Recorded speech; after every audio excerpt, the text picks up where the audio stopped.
तकलीफें हमेशा गुनाहों की वजह से नहीं आती। इंसान दुखों में, मुश्किलात में सिर्फ अपनी गलतियों की वजह से नहीं उलझता, बल्कि नबी पाक अलैहिस्सलाम ने फरमाया है, अल्लाह ताला किसी बंदे को कोई दर्जा देना चाहता है, उसके अमाल इस तरह के नहीं होते कि उसे दर्जा दिया जाए, अल्लाह उसे किसी मुश्किल में डाल के उसके दर्जे को बुलंद फरमा देता है। हम क्या समझते हैं हिसाब सिर्फ नमाजों का होना है?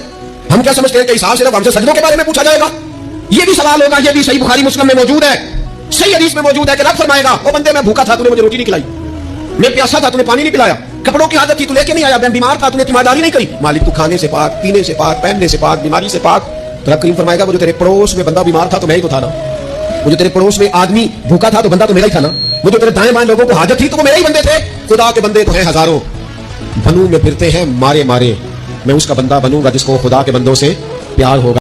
हम क्या समझ के कर दिया, ठीक है, पढ़ो ये दुआ, रब्बिग़फिर वरहम व आता खैरुर राहिमीन। दैट्स इट, छोटी सी दुआ है, एक मरतबा पढ़ने की इतनी ज्यादा फजीलत है, ऐसे तुम बार बार पढ़ सकते हो, स्पैम कर दो इस दुआ को ज्यादा से ज्यादा। अब एक काम और करना है, कमेंट सेक्शन में आमीन जरूर लिखना है ताकि तुम्हारे लिए भी काउंट हो, और मुझे फॉलो कर लेना है, क्योंकि मैं तुम्हें इंशाअल्लाह ताला जन्नत में ले जाकर ही मानूंगा इंशाअल्लाह ताला। जज़ाकल्लाह। अल अक्सा का रेल्म, जहां सारे नबी मौजूद थे। मस्जिद अल अक्सा सिर्फ एक जगह नहीं थी, वो एक रेल्म था, एक ऐसा डायमेंशन जहां टाइम कोलैप्स हो चुका था। यही रसूलुल्लाह सल्लल्लाहु अलैहि वसल्लम जिब्रील के साथ अलैहिस्सलाम उस रेल्म में दाखिल हुए जहां मौजूद थे आदम अलैहिस्सलाम, नूह अलैहिस्सलाम, इब्राहीम अलैहिस्सलाम, मूसा अलैहिस्सलाम, ईसा अलैहिस्सलाम, तमाम अंबिया। और कहा गया, आगे बढ़िए, इमामत आप कराइए। ये सिर्फ नमाज नहीं थी, ये डिक्लेरेशन ऑफ फाइनल प्रॉफिटहुड थी। और वहां से आसमानों की ओर मिराज की शुरुआत। पहले आसमान पर आदम अलैहिस्सलाम, दूसरे पर ईसा अलैहिस्सलाम और याह्या अलैहिस्सलाम, तीसरे पर यूसुफ अलैहिस्सलाम, चौथे पर इदरीस अलैहिस्सलाम, पांचवें पर हारून अलैहिस्सलाम, छठे पर मूसा अलैहिस्सलाम और सातवें पर इब्राहीम अलैहिस्सलाम।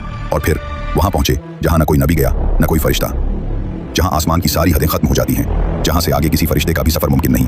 वो मुकाम सिदरतुल मुंतहा, जहां इल्म, नूर और हकीकतें एक साथ जमा होती हैं।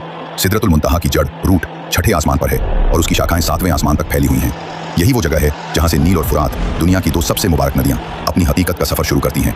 हदीस सही मुस्लिम में है कि रसूलुल्लाह सल्लल्लाहु अलैहि वसल्लम ने कहा, सिदरतुल मुंतहा से दो ज़ाहिरी नहरें निकलती हैं, नील और फुरात, और दो बातिनी नहरें जन्नत के अंदर बहती हैं। वो जगह थी सिदरतुल मुंतहा, एक नूर से भरा पेड़ जिसके पत्ते हाथी के कानों जितने बड़े, फल मटके जितने भारी, और उनके ऊपर गिर रहा था अल्लाह का नूर।